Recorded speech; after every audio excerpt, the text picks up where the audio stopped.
ஒவ்வொரு மாதமும் வரும் கார்த்திகை நட்சத்திரம் சிறப்புமிக்கது என்றாலும் ஆடி கார்த்திகை உள்ளிட்ட சில குறிப்பிட்ட மாதங்களில் வரும் கார்த்திகை நட்சத்திரம் அதீத சிறப்பு பெற்றதாக கருதப்படுகிறது.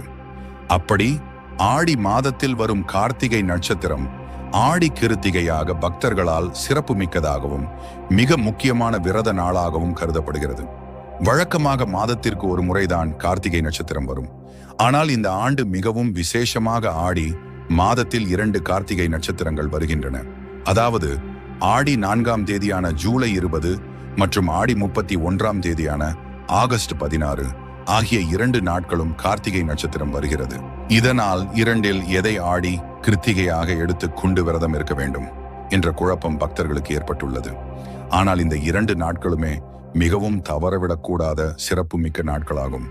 திருத்தணி, திருச்செந்தூர், பழனி ஆகிய தலங்களில் உள்ள முருகன் கோவிலில் ஆகஸ்ட் 16ஆம் தேதிதான்